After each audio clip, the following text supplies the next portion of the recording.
I think maybe because I'm an Aries. Aries are the pioneers. They love to start things. They're not real thrilled about finishing things, but there is that excitement of the unknown, of going into something new and different. When I look at all the covers and all the topics that Fate has covered and how much it means to people, and everything else is kind of cut and dried, clothes, food, fashions, I mean, all the mundane things of life are not exciting. I don't care about any material possessions anymore. It's just the excitement of the unknown.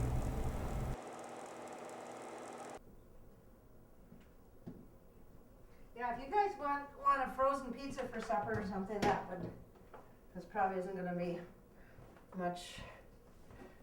much exciting tonight to eat, unless you want any of the leftovers that we have.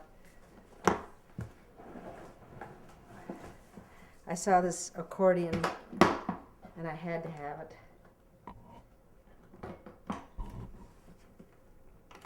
because of the color.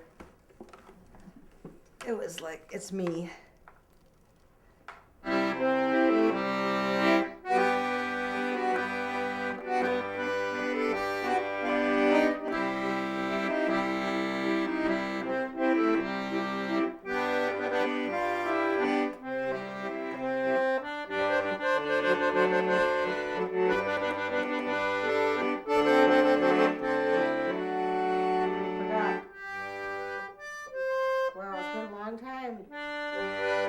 Maybe it'll come back. Anyway.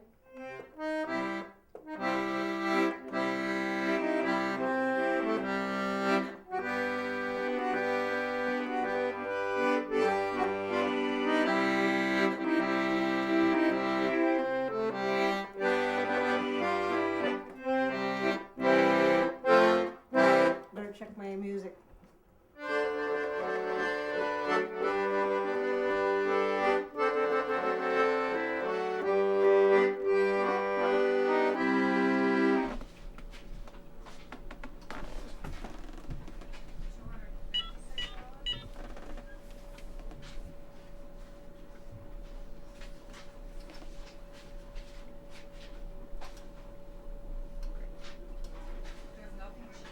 Hi, Lori, Phyllis at Fate Magazine.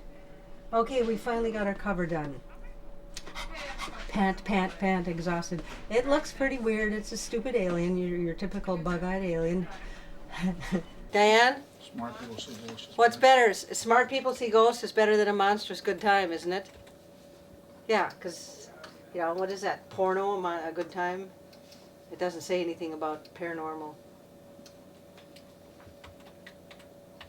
Yeah, I like that smart people see ghosts. It's nice we don't have to do this by a committee anymore. Remember at Llewellyn? Jeez, that was so tedious and you'd have so many people involved. Now I get to make the decision. Yes, I'm the monster.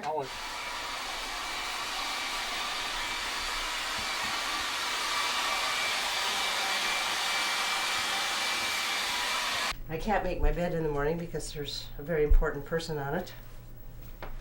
Big Or's he's got first dibs. This is my proofreading place. This is the only place I have sanity. I'll wake up 2, 3, 4 o'clock when the house is totally quiet. Except last night, Andy was here till probably 2 or 3. So, I must finish this for David so he can make the corrections. Unlike a lot of magazines, Fate publishes a large percentage of unsolicited manuscripts. With most magazines, this is stuff that they throw in a pile. It gets called the slush pile. But with Fate, we actually pay attention to this because we ask for readers to send us their stories of unusual experiences that have happened to them. If something is a good story and it rings true, then we'll accept it. Fate magazine started in 1948 with the Kenneth Arnold sighting in Washington. He was a pilot and he was flying over the mountains there and he noticed these half dozen bizarre discs. It turned into a really big situation. And that was kind of the birth of the UFO era. Fate was the first non-fiction paranormal magazine ever.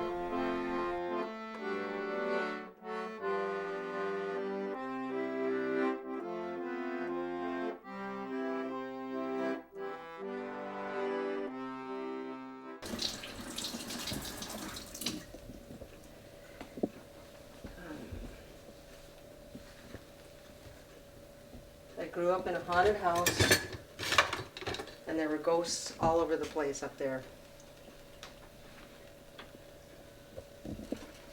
We would have, when new people would come to stay with us, they'd have an initiation. They'd sleep in my room, a small room off the living room, and that was definitely a vortex that was haunted. There's actually a vortex right here too, right at the end of this counter. If you stand there, you will notice a different feeling, and downstairs you can feel it too. When I first moved in here, nobody would dare go downstairs after dark. Even my dogs wouldn't go downstairs. There was some energy. It was taken over by, maybe it was the swamp monster, but whoever lived down there, human beings were not really welcome. So we didn't go down there much when we first moved into this house. It's much better now. Usually the help starts hollering if I don't have lunch. We eat at least by 1 o'clock. If not, they're starving and complaining like a bunch of kids.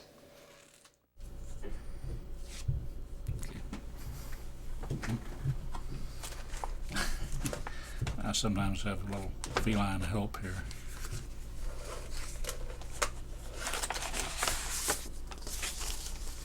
They're pretty good most of the time about not stepping on the keys.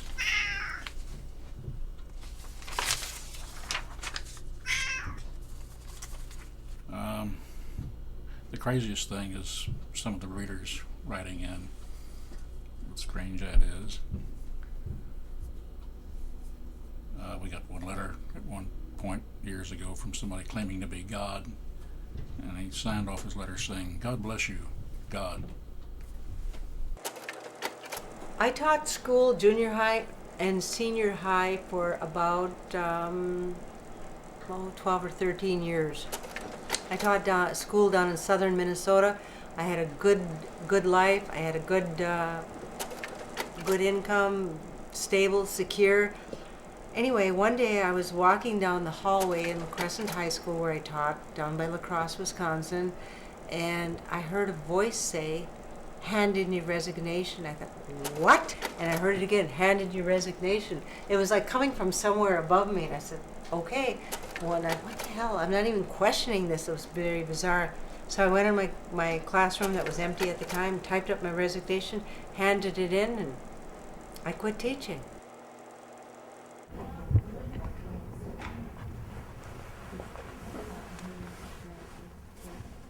Just in time, I read it. Let's see, they have to be historical.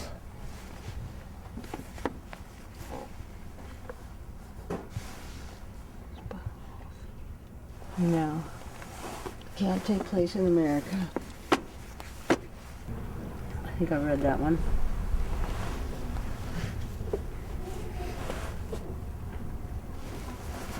Boring.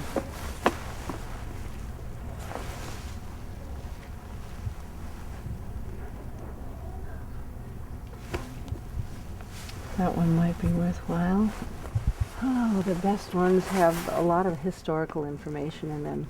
It's really an interesting way to get a history lesson. But I don't care very much about sex. 1902, New York. So maybe it's past life association. I like the old medieval ones. She's no princess.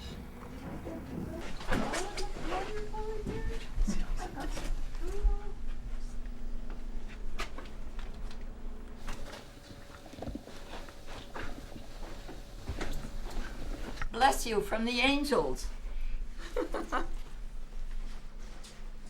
This one here, I'll tell you about him. His name is Gabriel. I wanted to take some pictures of him, and I had a pine tree out in front, so I wanted that to be a background for the the picture, the painting. And so I carried him across the lawn over to that tree. And while I was carrying him, this is the way I carried him. He was right in front of me like this so that the wind wouldn't get it. And I felt the roundness of his tummy against my body. And I started to laugh, and I said, okay, I know you're here. You're really funny. And it was last spring. You saw me at this arts and crafts show at a church. She asked me if I would consider being in her magazine that she had bought out the publisher. What was the name of it again? Llewellyn. In 1988, the original owners, Kurt and Mary Fuller of Chicago, were retiring and they wanted to sell Fate magazine. Carl and Sandra Weschke of Llewellyn Publications were interested in buying it, and they did. I was working there for Llewellyn as a senior editor. I begged to be put on board, and I worked on Fate since '89 to '94, and then I quit to spend time with my dad.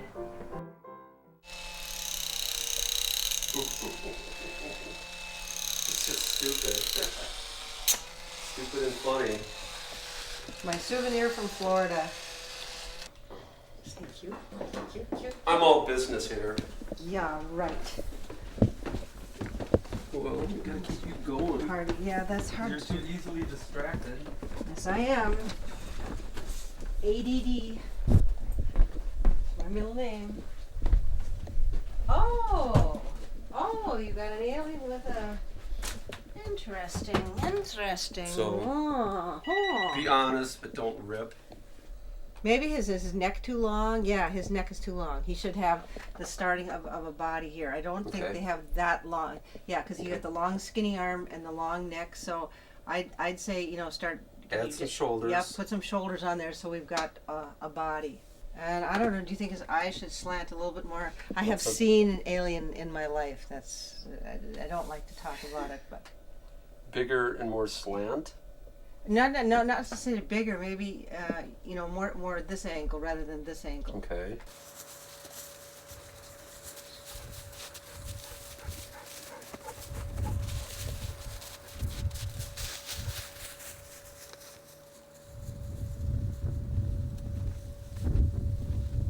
Behold, I present a rare wooden artifact which we will put in our sacrificial fire tonight. For our human sacrifice. Okay, every day the dogs have to go for a walk because they really run the show, and it's important to keep them happy. And it's also a good time to clear my head. So every afternoon, this is part of my ritual, to get out here with nature. We'll go see the creek now and the running water.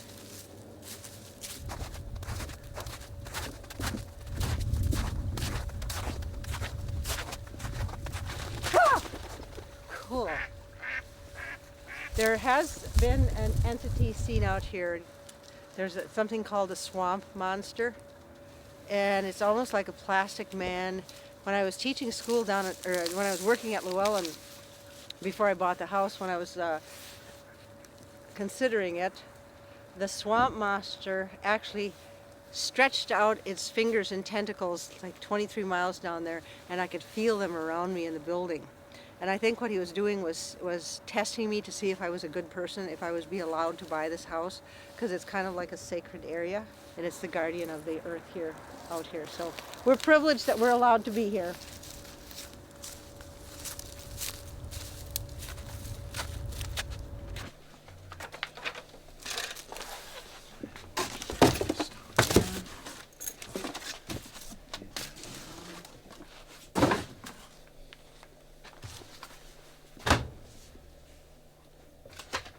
Now comes all the easy stuff. I met Phyllis at, I don't even want to say the name of the place we used to work at together, but I met her in 1985. It's actually a good story. I happened to be working late. I was a one-man shipping department at the time for the publishing house. And I answered, the phone rang late at night, and it was Phyllis calling from North Dakota, inquiring about an editor's job with the company. And she's real personable, and just got to talking and told her who she would have to talk to and things like that. And within 2 weeks, she was there with the job. And then we were actually romantically involved for a couple of years. We lived together for a while. And then we had a real amiable parting and just stayed good friends. And then she said to me that, geez, I'm thinking about opening up my own shop. And how would you like to be the shipping guy? I said, sure. Sounds like fun. One time when I was driving down Cedar Avenue here in Apple Valley, I heard the voice and it said, quit your job at Llewellyn. And my mother had died the year before. My dad was a widower. So I handed in my resignation at Llewellyn, and they were like shocked. They couldn't believe that I was doing this. I said, I just gotta quit. 3 months later, my dad had a massive stroke, and then he was in a nursing home for the rest of his life. We had 3 good months. We partied, we played, we visited friends, relatives. We kind of did everything that he needed to do. So I'm really thankful I listened to that voice.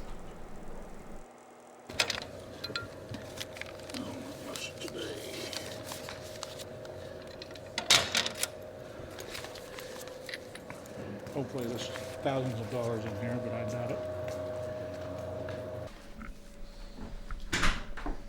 Wah! Not very good mail. Go back and get some more.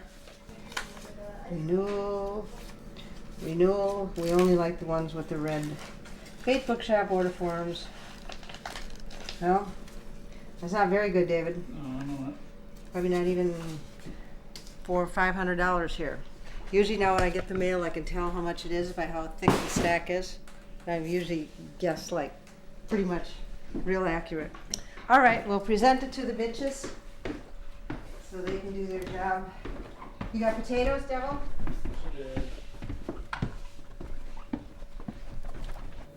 My name is Carl Weschke. I'm president and publisher of Llewellyn Worldwide, which is the oldest astrological New Age publishing house in the Western world. We publish about 100 books a year. We have about 100 employees. Our publications are available in over 100 languages, in more than 100 countries. So we're pretty worldwide. I think it was in 1988 that we made the purchase and operated the magazine as both an independent property for a while, and then merged it into Llewellyn's activities more. We could have closed it down, but I think we would have put it on the market. We had used Phyllis Galde and David Godwin as editors, and they were interested in purchasing the property. And I really liked the idea of, because of Phyllis' interest and David's interest, of them taking the property, because they would enjoy it and they would do a good job.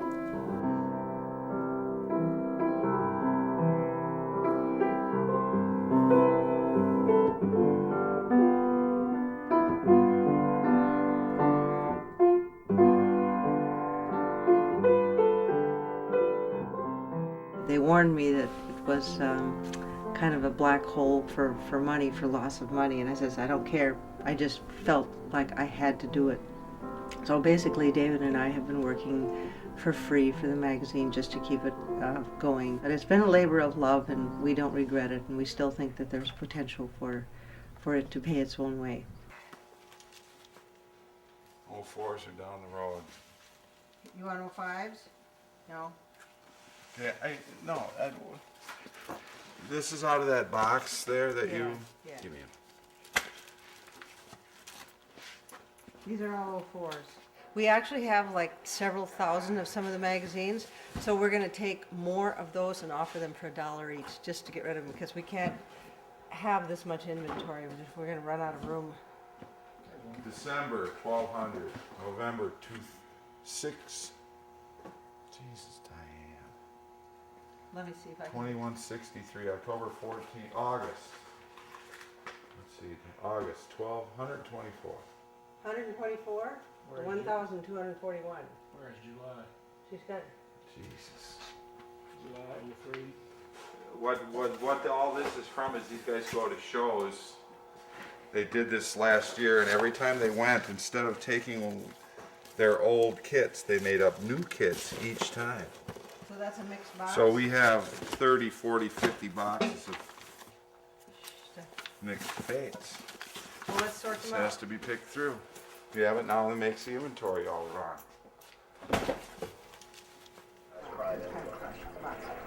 The Senate Crime Investigating Committee, headed by Senator Keith Hall, opened Thomas, we need an Oracle kit that's not shrink wrapped. No such thing No, exists. that's.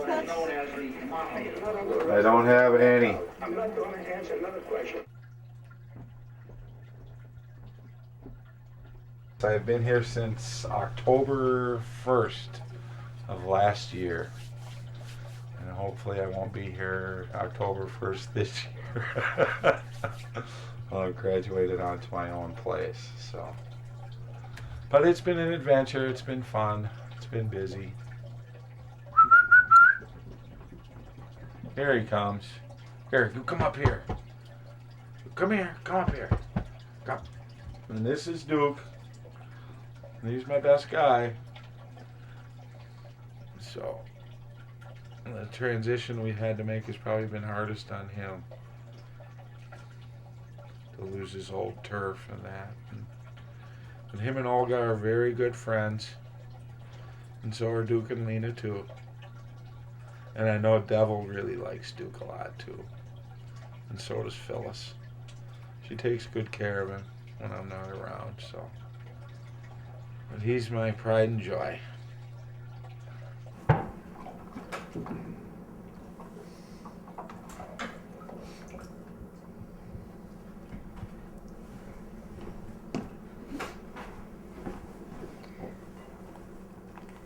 I have Dr. Frankenstein's laboratory here.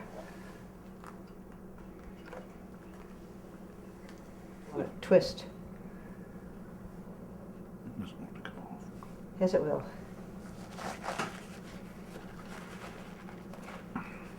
Okay, that's the old needle. It's kind of a complicated process. You have to take the tip off, and then you have to take the cap off.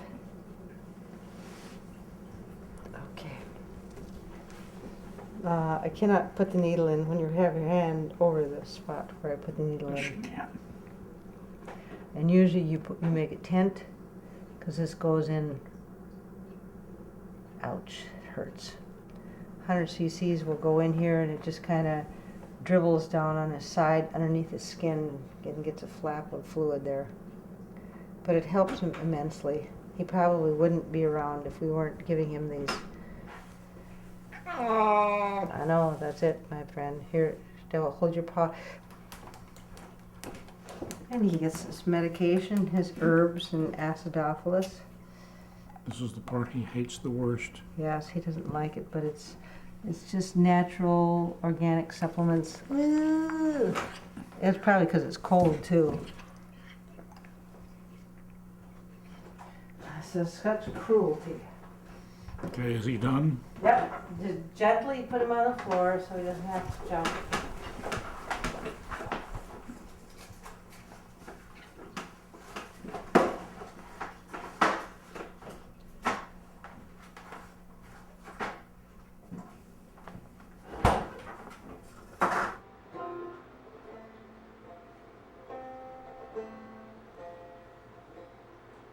I was living in Dallas. As a typesetter of all things, but I did freelance work for Llewellyn. They invited me to come up and become an editor, which I did. I could see that I wasn't going anywhere in a typesetting business. I didn't have any place to stay, so I stayed with Carl Weschke for a while. And he suggested that since Phyllis was buying a house, that maybe I could be a prospect. So he introduced us, and I already knew her from phone conversations. So we did. Mother Superior will decide what you can wear. Yeah. All right, what you got? The stack over here. Well, you don't want to wear anything shiny. Absolutely nothing shiny and dressy. Ish. No. No, ish. No, you ain't wearing that kind of gross old man shiny Why not? polyester fabric. I am a No, gross old no, no, it's not acceptable. Where? How about your jeans? Can you? Yeah, I got one pair of jeans.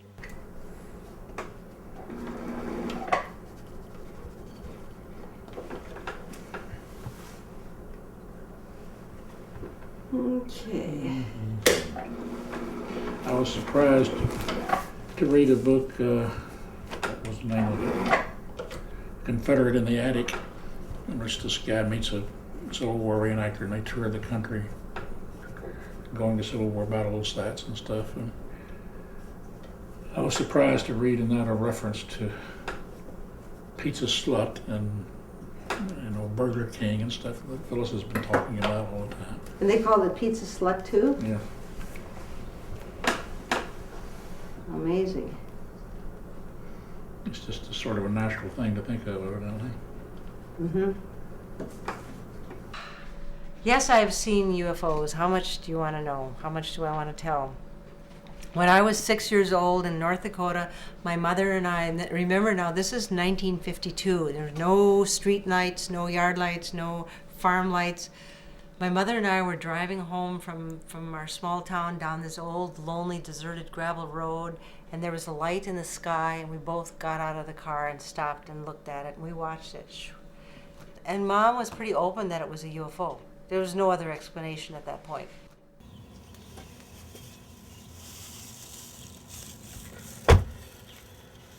Dark yet? Well, we're packing for our trip, ready to go to Eureka Springs. We're taking our caravan, which is now our alien mobile, so I'm trying to clean our license plates off to make that change. 6 o'clock in the morning, the birds got me up at 4:45. Thank you, birds.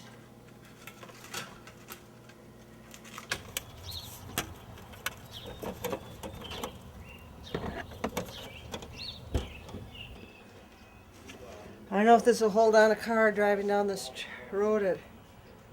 It doesn't look like it's clear either, does it? Well, maybe it will when it dries. You forgot to tape this one. That's what I said. There's one out here that needs Well, you taping. better go get that taper. Dookaroo! Can you get a shot of the handsomest dog in the metro area? Say hi, Duke.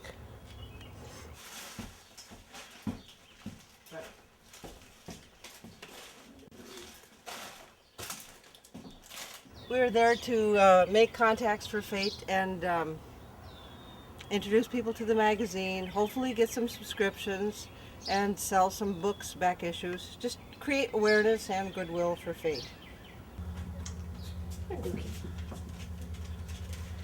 Bye, doggies. Sad to leave them.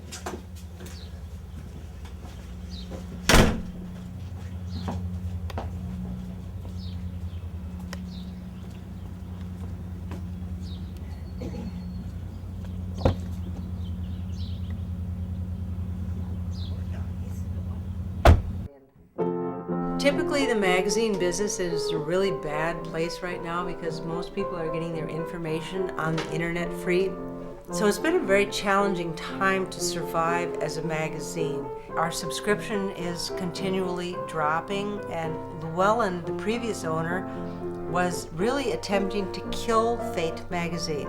So they spent a lot of money pulling it off the newsstand, telling everybody it was going out of business. We've had quite a challenge reassuring people that it's still alive and well and kicking. This is always a very fun conference. People are more interested, more enthused. Maybe it's because it happens in the heartland of America. People are just more grounded and more normal. when you see a lot of older people here, they've been studying this all their lives, and they're like no-nonsense people. So it's not like Roswell, they're running around with alien dealy-bobs, and it's just kind of sensational tourist. But here, people are scientifically, genuinely interested in the subject matter. So.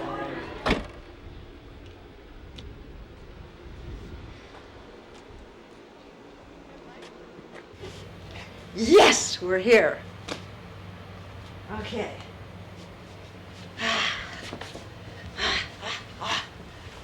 All day long I waited for this. Sit down and relax for 15 minutes. So, yeah, there's a fair number of vendors. They've cleaned up the vendor room. It's nicer down there than it was 2 years ago when I was here. I'm disappointed we don't have the corner booth because we don't have any wall space for our clings, but oh well. Oh, I need my cell phone charged up. So, spending my birthday inside the basement of the conference. Actually, this is one of the nicer conferences. Scary, scary. See things like that in my dreams. Oh, they got Fates too. Cool, cool. You got some Fate magazines? Awesome. Hey, the more they're out there, the better I like it. They're used, so. That's at least they're still oh, alien playing cards. Oh, these are so cool. Are you selling these in Fate now? In Fate? No. You should. Really think so. Oh yeah, I mean people would buy this, honest to God. We've sold them the shop. I think we should do an article on this guy.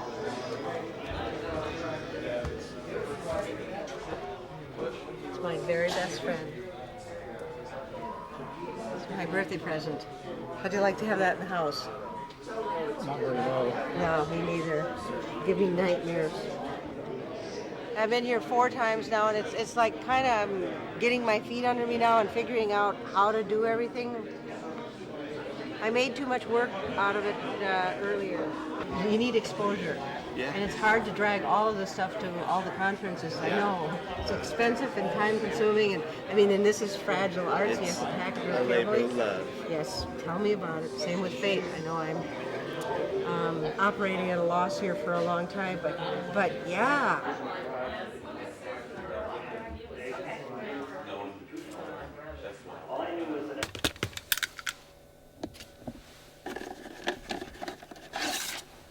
Can you tell us about Phyllis giving you tips for your horses? Oh, okay, the horse thing. See, she only mentions the ones that she makes money on. She gives the tips. This is a big point about horse racing. Horse racing is my passion. It's something that I really enjoy, even, I mean, from a recreational point, plus the money-making end. But Phyllis loves to, I'll run names by her, and she does have an amazing percentage of accuracy. I will say that. But when that percentage of accuracy is pressed with putting money behind her pick, different things happen. I don't know if it's psychological or what, but she tends to waffle then. There's a wonderful story about her and I going to the track years ago with people, just to show you how her mindset is on her picks. And we were walking in as they were bringing the horses to the paddock for the first race. One horse went by, and she just looked at it, and she said, "That's your winner." They had no numbers on them. All they had was a saddle cloth on them. Now, through questioning the grooms as they were walking by, found out that that was going to be number 5 in the race. So I told Phyllis, that horse you said is number 5. I said, "Here's $5. She took the $5, went and bought beer and popcorn. I took my 5, put it on him to win. He paid $54 on a $2 bet. I got like $135 out of it. She got a beer and popcorn. So that just tells you how she, what her mindset was. It wasn't that she had to make money off it. She was correct, and that was enough for her. Okay. And for the rest of the crew that was working here the other night. Okay. They were in here last night. Yes. Yeah. Okay. Thank You guys should read that. All right. Minnesota? Yeah, yeah. There's an article on runestones up in Minnesota. Viking runestones. Cool. Thank you. Yeah, enjoy. Thank you very much. Don't read them after dark. Okay. All right, thanks. Thank you. Yep.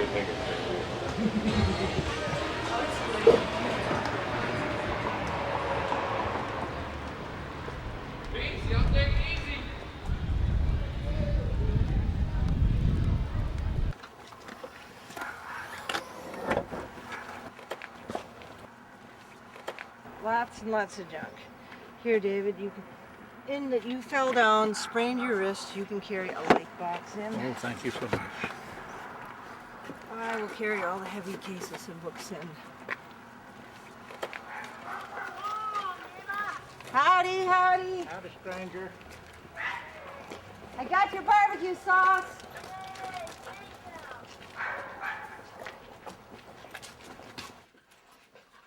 There's nice little terrier doggies. Yes, they're very good friends. I love you too, Dookie. I love you too. It's good to see you again. As far as financial returns for a conference, you never get your money back. The real benefit is exposure and schmoozing, repeat business, letting people know you're alive and that we're still in business. So that it's like an advertisement. It's like taking on an advertisement. I could pay $800 for one-page advertisement in a magazine, or spend $400 and go to a conference and get twice as much exposure. So yes, you really never seem to make your money back on them, but something that you have to do to let people know that you're alive and well and kicking.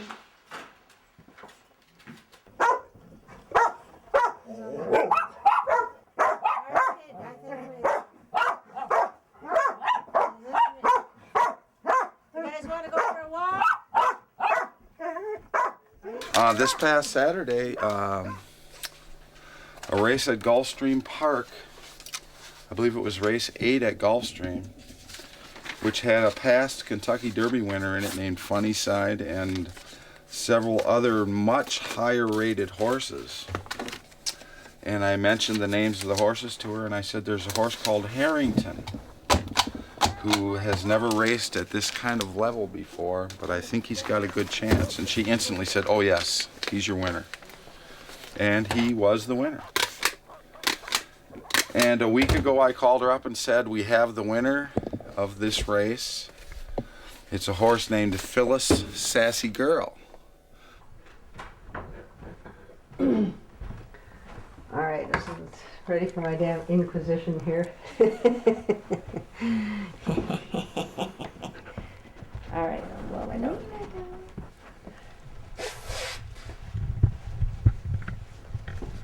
All right. Oh wait, I gotta put my credit card in my purse before I lose all memory that I had it in my shirt pocket, and then I'll freak out when I get down there.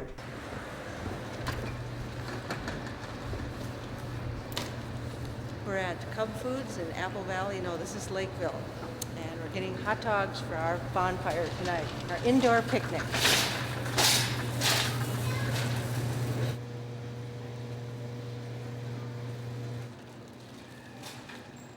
What's the difference between a brat bun and a hot dog bun? The front buns are just a little bit wider.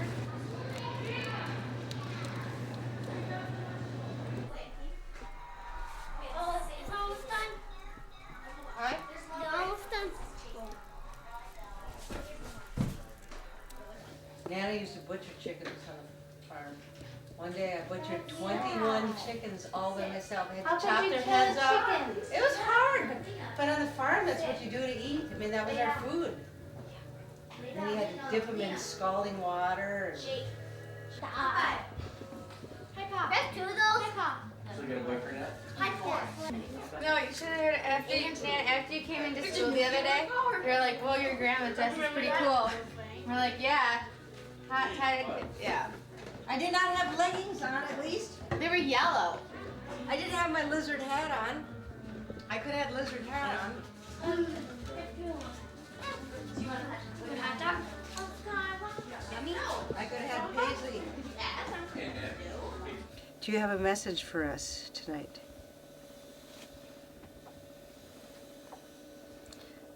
Okay, is the message for Angie?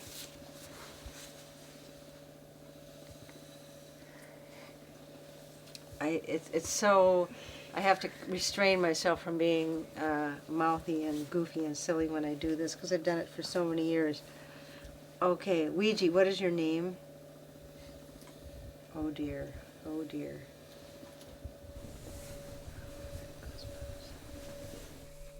It's Graham. So like I feel like I want to cry. That's my grandmother's name. That's what my mother's name and all the kids, and that's what they all called her was Graham. Hi Graham, you have a message for Angie? Yeah. Okay, let's hear it. H E L P M O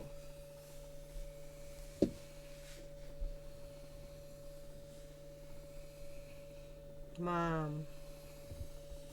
Okay, then it goes back to, so help Mom. In other words, she has to help me right now with, I think, with the business. My daughter Angie and I have had an interesting relationship. It's almost like a role reversal. Angie's dad and I were divorced when she was very small, and she spent most of her time, her school year with him and his new wife, because I really didn't have a stable environment. I was still going to college and didn't have a way to support her. So she spent the bulk of the school year with her dad, and then she would see me on special occasions and holidays and summer vacations. Since she was 12 years old, she's been balancing my checkbook. Only Shell can do this as well. I wouldn't trust anybody else. It's a very lengthy, time-consuming process because the real key to making it look cool is to do thin strips of different colors. And most people will just take and paint a big swatch of red or bleach their hair one color, and then it doesn't look nearly as good as the way Shelley does it.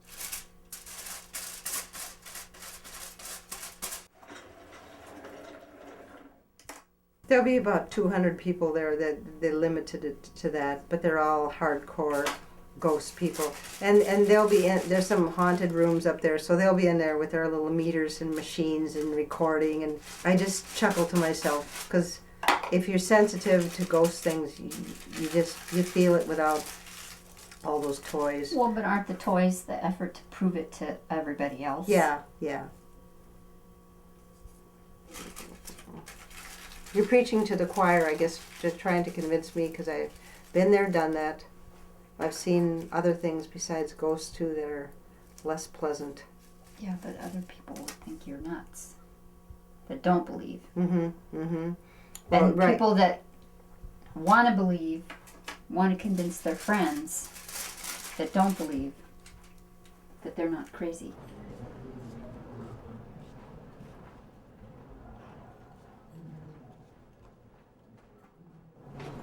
I'm glad I'm not sleeping down there, because I don't think I would be sleeping. Some definite energy down there too. Let's go up to the next floor. 17. It's like the granddaddy. There's very powerful energy in here.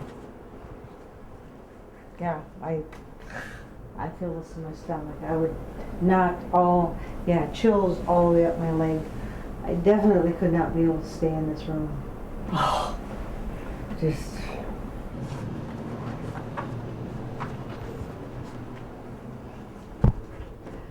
can you say every room there's somebody sitting in the chair, there's somebody there. I feel there's some violence, some anger, there's some really strong negative emotion that happened in this room that I'm picking up on. I don't know if it was a murder or some beating, but there's a vestige of some real I'm getting super chills on my legs. Some kind of violent emotion that happened in this room. It makes me very sad and very uneasy. I feel a male energy. I don't feel very good at all. Somebody's very smug, whoever's staying here. Kind of arrogant and smug with a smile on their face. You can't do anything about it. I don't know if it's some criminal activity or some crooked deals. Something bad was plotted in this room. Oh, I know what I was going to tell you, David. Yeah? When I was watching that Civil War thing, I was kind of chuckling that Stonewall Jackson, the one bit where they come up to tell him that his favorite lieutenant got killed. He asked for him, and I said, "Oh, he's dead, sir, and he's very commendable." Very commendable. I just thought that was kind of funny. In my second marriage, during my second marriage, we met a woman who joined the Church Universal and Triumphant, which is, Claire Prophet's organization. And she was reading some of that stuff about how they were threatened by a supernatural snake and they were protected by a blue angel on the ceiling and stuff like that. And my wife says, "How come I don't ever see any blue angels on the ceiling?" And that's sort of how I am, I don't see stuff like that. What other people, it seems to be kind of common with some people.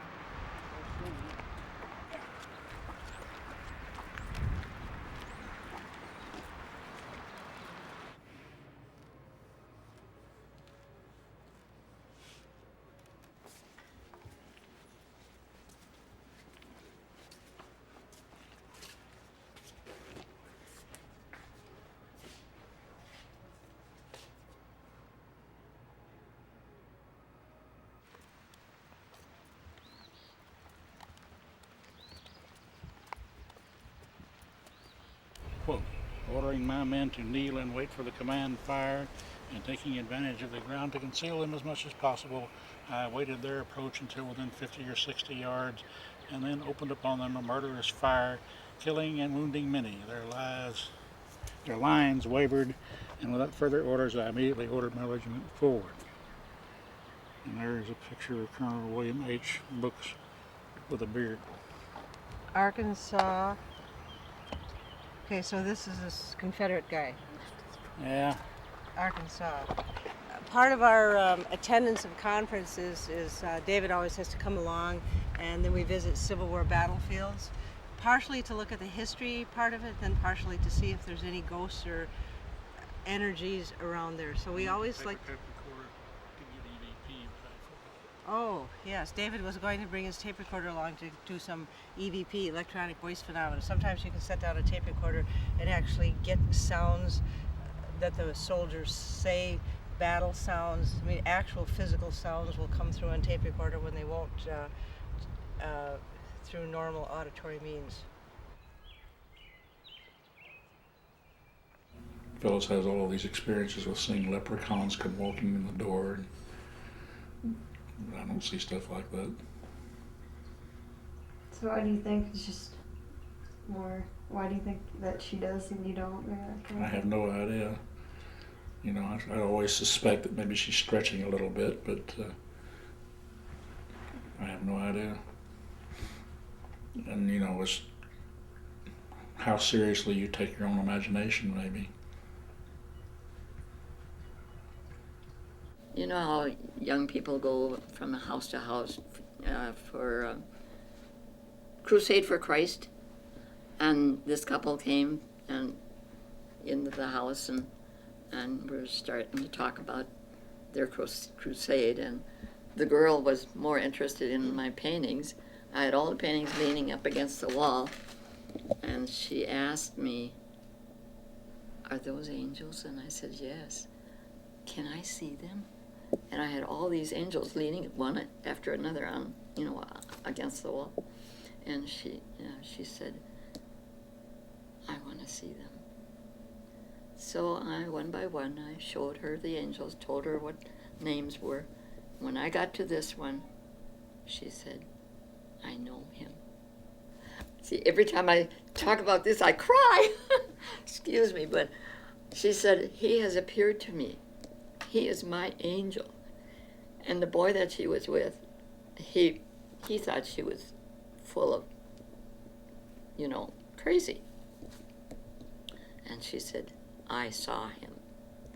Oftentimes, these people that have had their own angel experiences, I would be the first one to be told by them, because so many people don't believe. When there's somebody that tells a story about an angel they've seen, the listener isn't listening. They don't want to believe it. So they often will tell me because I got them out there. Well, I had a black cat that ran away this summer. It actually wasn't my cat, it was my granddaughter's cats. And I wasn't here. Thomas was babysitting the cats. And Rosie just took off one day, the day before Alyssa's birthday, and they came back from their vacation. No cat. I came back from my vacation. No cat. 6 months later, we still don't have Rosie, and we don't know if we'll ever get her back. She might have gone wild. I've contacted probably a dozen psychics, pet psychics, people psychics, and darned if I don't get almost a different answer from every one of them. All right, let's get our, oh dear. Here they are. Okay.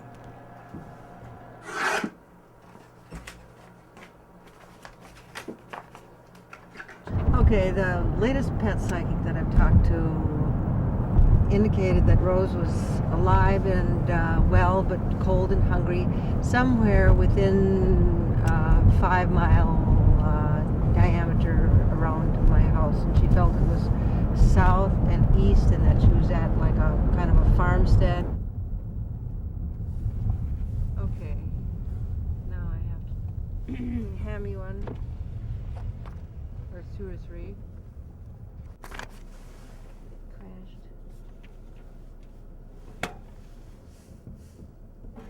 I love that old white cabin there. Okay.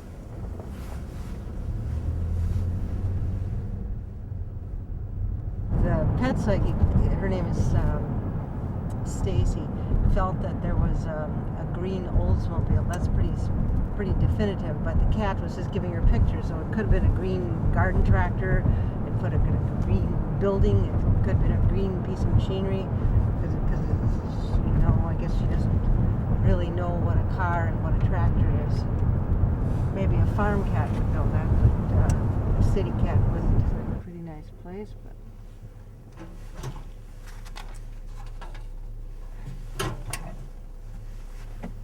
okay, I guess we can back up then here. I'm just going to call Kitty Kitty here. Kitty, kitty, kitty, kitty, kitty, Rosie! Kitty, kitty, kitty, kitty, Rosie, Rosie!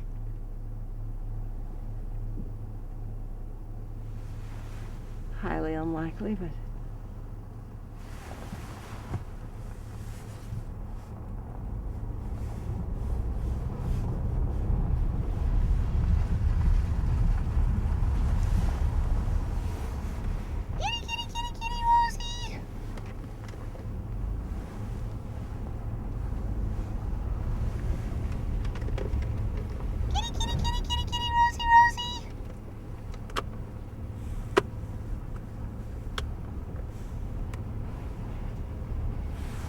also you look for little footprints around too.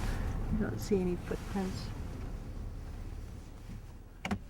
I think I came in here for helping people understanding that we are more than our mortal coils, that there is life after death.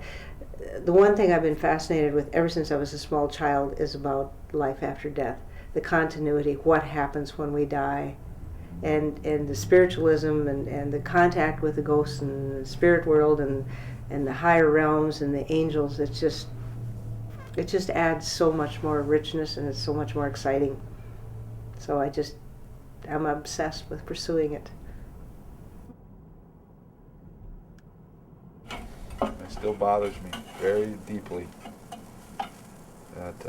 And I still haven't heard a word from any of my brothers and sisters since I've moved out of there. All over money, you know, which is just a shame. My parents got to be rolling over up in heaven right now. All ashamed of their children for the way they behaved. But that was a real sore spot with me, with my oldest brother, the firstborn son, not going to visit his Alzheimer's father for 3 years while he was in the home. Not once. You know, and going over there time after time. And that is, I remember I used to bring my dad fish twice a week. He loved fish. So that was, food was always an in and made him happy, but once he got it, he would have that digression, and as he was eating, he would, you know, get the hell out of here, you know, that kind of, so you take it with a grain of salt and you realize, well, that's not really dad talking to you, but yeah, I was always very, very upset with him over that.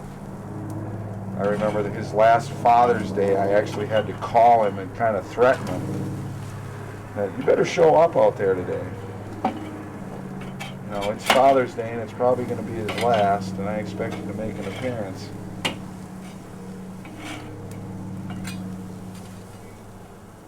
And then my sister had a stroke last summer, and I think his conscience got the best of him on that because he has become very, very involved in her care, which is good for her, but she does need a lot of help.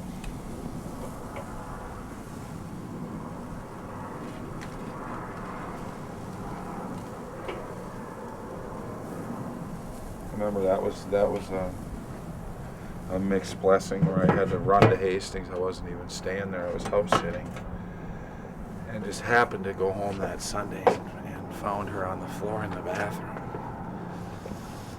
If I hadn't gone home just to grab some clothes, God knows how long she would have laid there, you know. And then they put her in a home, and I was taking Duke and Olga up there to, you know, part of her therapy and that. And then she doesn't want you to come visit anymore. Okay.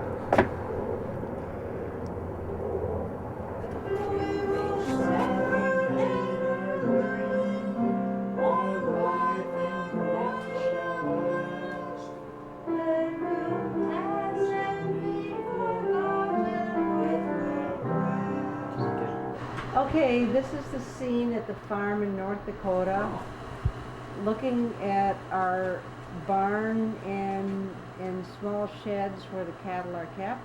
It's about the time that my mom died in '93. There was the Dutch elm disease, and all the trees in the river valley died the same time my mother died. It was like prophetic. And now, 10 years later, the different trees have started to fill in. These are turkeys, probably 20,000 of them in our turkey shed. And my brother had to go off to the service. When I was 12 years old, I had to feed these suckers. I was so tough. I was really, really buff. I didn't know that. I was just a nerd farm kid. But anyway, these turkeys had to be fed 2 or 3 times a day. Uh-oh. Turkey got his head chopped off right there.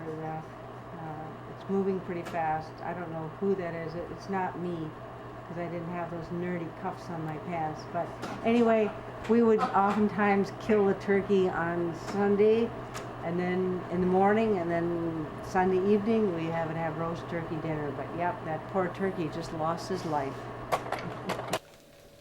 When my father died, he appeared right there behind me. I was standing there mixing a Christmas drink, and he manifested directly behind me and spoke to me. It was very audible. Because I was mixing a hot Tom and Jerry, and he was standing behind my shoulder looking over there, and he says, "Gee, Dolly, that looks good." He had been dead 3 days, and it's like I turned around because I could have swore he was actually there. It was that clear, that coherent. It was his voice, and he called me Dolly. That was his nickname for me, so I knew it was him. And then my mother collapsed downstairs very near the vortex down there 3 years earlier when she had her stroke. And she died then like 8 days later on a full moon. A month later, she appeared on the next full moon right where that vortex was and came walking out in the other room. I saw her, but so that was kind of an interesting experience. The road that goes to Crane Lake is called the End of the Road. Okay? It's up in the Arrowhead region of the state, which is the eastern northeast corner. But Crane Lake is the lake where you fly out of Crane Lake to go somewhere. People don't stay on Crane Lake. You can basically go on Crane Lake and you can go all the way to Hudson Bay. Okay? All the way through the Great Lakes and that. And on Crane Lake there was a place called the Borderland Lodge, which was the first place on the lake. When you got to the lake, that's what you saw. And it was there in the mid-40s, and my first experience of it was 1964. And had just been going there that long, I think 43 years, and some guy walked up to him and said, I'll give you X amount of dollars, which was in the millions for this place right now. It was an offer they couldn't refuse. They were older folks who had been doing it a long time, and they said, sure. Well, he didn't want the lodge, he wanted the land, and he basically went in and just tore everything down, everything. I mean, there was not a trace of anything in this 10-acre area. It was gone. And it was shocking. It was just, to me, it was just unnerving. And here, this icon of the lake, you know, the place where we got our boat every year. It's where we went to eat, and it was, the last time I've been to Crane Lake, I went up to scatter my father's ashes. And that was in 2006. Last year was the first year since 1964 that I did not go. And now a friend of Scott's coming, and his girlfriend come and stay here in the old house. It's like not fit to live in, but. Yep, I'm gonna paint it this year. Can I paint it? Oh, I'm gonna let the girls go wild with the paint. Yeah, paint it. You gonna prime it a little bit? No, I ain't priming nothing. I haven't been here since. Did you? I've never seen this before. You? We're going fishing. Give it a try. Anyway, I did not tell you. This is an addition I built. Yeah. Close that and open the top. But I asked you to. Wow, this is pretty decent. But like I say, it's a mess, you know. Yeah, well. Like I didn't grow up in a mess? No. Not with your brother Lloyd. No. You can go up there, it's lights are on, that's A little bit cooler up here. Oh. It was the only safe room in the house where the ghost wouldn't come. And I had a single bed here. But anyway, I would go to bed and I wouldn't dare get up and walk out here because the ghosts would, they were like standing here in the doorway. And it would just freak me out. So even if I had to pee, I'd stayed in here all night long until daylight. Because it was in here. This was the bunk bedroom. There were bunk beds here, and that's where two of the boys slept. Bob and who knows, Daryl probably. Yeah, I think Bob and Daryl. Marlon slept in that room when we grew up. So. Yo. I'll give you some of the stuff I've been cleaning up that Brother Graham has been stashed for years. There's one of them, 1964. Oh, yeah. Yeah, she collected these things. Cool. Thank you.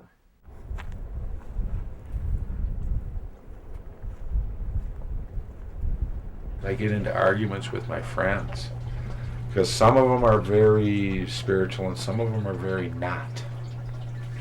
To the point where they'll abuse you if you go too far out on a limb. And I always say to them, boy, you guys think you're going to live forever, don't you? You know, you think everybody around you is going to live forever. I said, you haven't had anything, you know, both your parents are still alive. And all your brothers and sisters are still around, or you've never been close to anything. You know, I said, you live like a turtle with his head in a shell. Eventually you're gonna have to stick your head out and take a look around and see that things change, and, you know.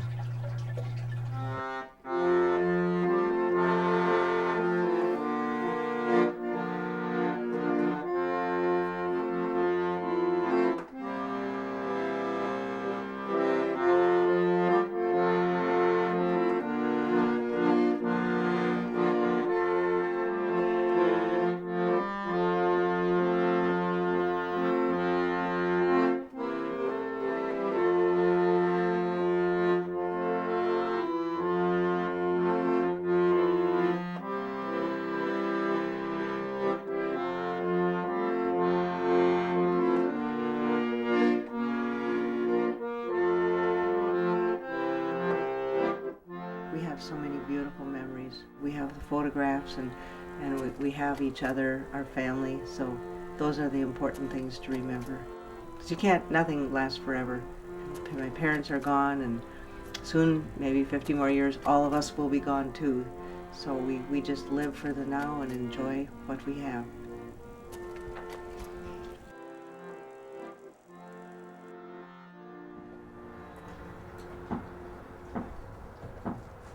Our first 40-degree day since November 25th.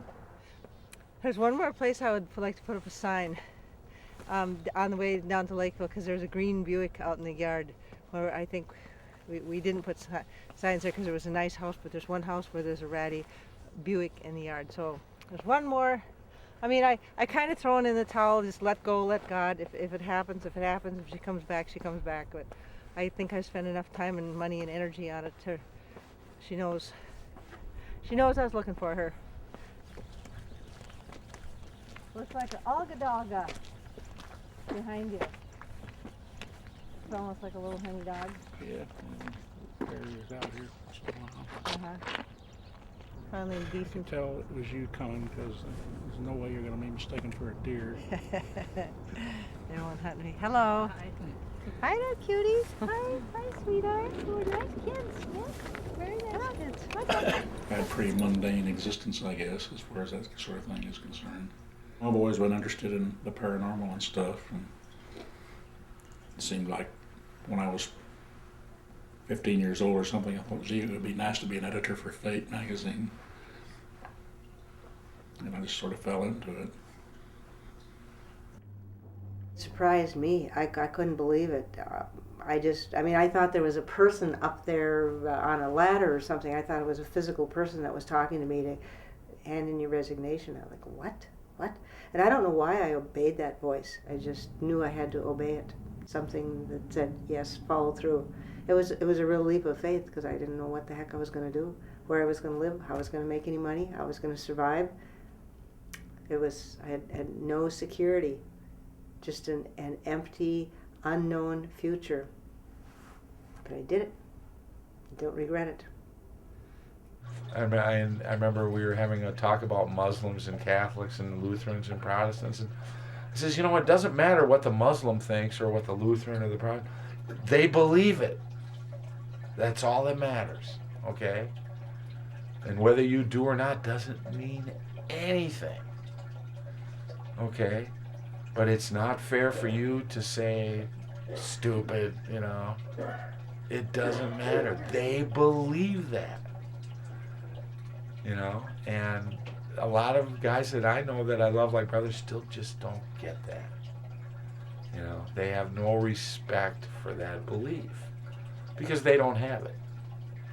We try to provide an honest service, and God knows we're not in it for the money. no, both of us have contributed our life savings to ensure its continuance. Work for nothing.